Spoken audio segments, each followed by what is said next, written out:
Selamat datang kembali di kelas Hukum dan Gender bersama saya Iva Kasuma.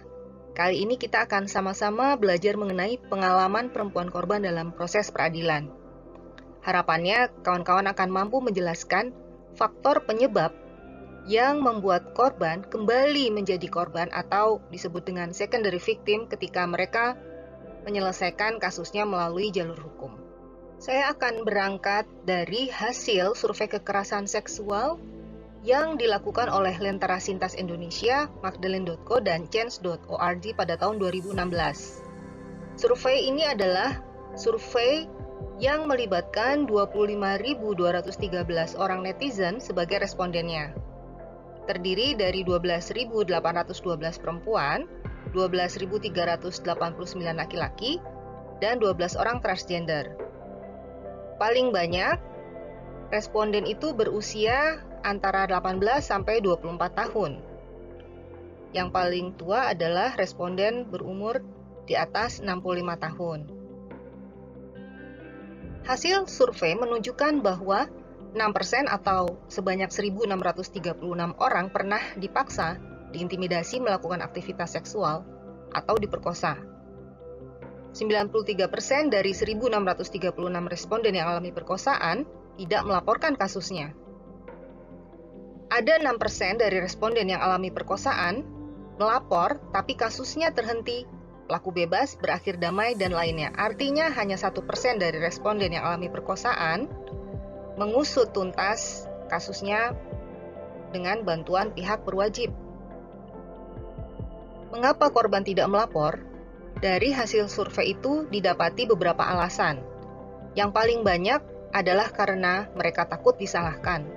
Kemudian, takut tidak didukung keluarga, adanya ancaman atau intimidasi, merasa bahwa bantuan hukum mahal, takut dinikahkan dengan pelaku, waktu itu masih kecil, takut kehilangan pekerjaan, tidak mengerti kalau terjadi pelecehan, karena pelakunya adalah keluarga sendiri, dan menjaga perasaan keluarga atau khawatir akan menimbulkan aib bagi keluarga.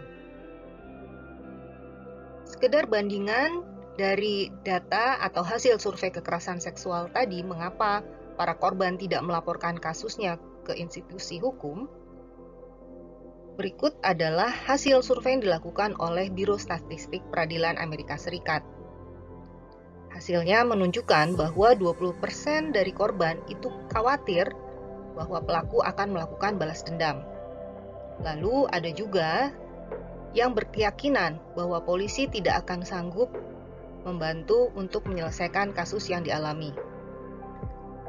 13% menganggap bahwa pengalamannya itu adalah persoalan personal, sehingga tidak perlu ada campur tangan dari pihak luar. 8% melapor ke institusi lain di luar institusi hukum. Kemudian ada juga alasan bahwa kasus yang dialaminya itu tidak penting untuk dilaporkan. 7% tidak mau pelaku itu mendapat masalah karena apa yang sudah dilakukannya itu dilaporkan oleh korban. Dan 2% juga berkeyakinan bahwa polisi tidak akan dapat membantu menyelesaikan kasus mereka. Ada persoalan kepercayaan terhadap kapasitas dan kapabilitas institusi hukum di sana.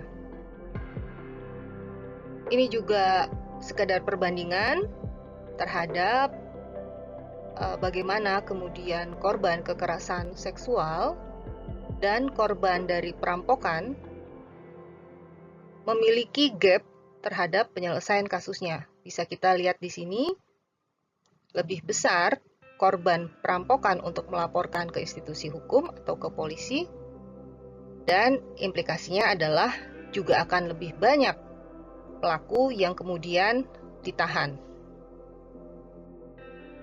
Ketika kita menganalisis bagaimana institusi hukum memperlakukan korban kekerasan seksual, maka penting juga kita belajar bagaimana konstruksi seksualitas yang ada dalam masyarakat. menyitir apa yang dikatakan oleh Gail Rubin, seorang antropolog feminis dari University of Michigan dalam bukunya Thinking About Sex, maka seksualitas yang dianggap baik, normal, dan natural secara ideal adalah heteroseksual, marital dan monogami, reproduktif, dan non-komersial. Sehingga ketika ada satu kondisi yang berada dalam oposisi biner dari apa yang dikatakan oleh Gail Rubin sebagai seksualitas yang ideal, maka akan dianggap tidak baik, tidak normal, dan tidak natural. Lalu kita juga akan berefleksi bagaimana feminist legal scholars mengembangkan metode bertanya ala feminis yang sudah juga diperkenalkan dalam perkuliahan feminist legal theory yang lalu. Ketika kita menganalisis keberlakuan suatu hukum, maka kita akan bertanya beberapa hal seperti yang dikembangkan oleh para feminist legal scholars ini, yang meliputi pertanyaan-pertanyaan: apakah perempuan ditinggalkan dalam mempertimbangkan berlakunya suatu hukum? Melalui cara seperti apa? Bagaimana kondisi tersebut dapat dibenahi? Apa perbedaan yang harus dilakukan? Bagaimana hukum gagal menghitung pengalaman perempuan? Dan bagaimana standar hukum yang ada saat ini meminggirkan perempuan? Dari apa yang dikatakan oleh Gail Rubin dan bagaimana para feminist scholar mengembangkan pertanyaan untuk melihat apakah hukum telah menjawab persoalan-persoalan yang dihadapi oleh perempuan, setidaknya problem substansi hukum yang terkait dengan penanganan kasus kekerasan seksual ini mencatat berbagai macam problem. Yang pertama adalah pengaturan mengenai kekerasan seksual masuk ke dalam delik kesusilaan yang berimplikasi pada cara aparat membangun konstruksi logika terjadinya kekerasan yang dialami oleh perempuan. Perempuan mengalami kekerasan karena kesalahannya sendiri berada di tempat yang salah, berpakaian salah, dan berperilaku salah. Kasus kekerasan seksual beragam, namun hanya perkosaan dan pencabulan yang dipandang sebagai kejahatan seksual. Modus lain seperti bersiul, pelecehan verbal, memandang dengan intensif ke bagian-bagian tubuh tertentu dengan hasrat, dan tentu saja ini menyebabkan ketidaknyamanan pada korban, atau ajakan untuk melakukan hubungan seksual dimasukkan dalam pelanggaran kesopanan, sebagaimana diatur dalam pasal 532-535 KUHP.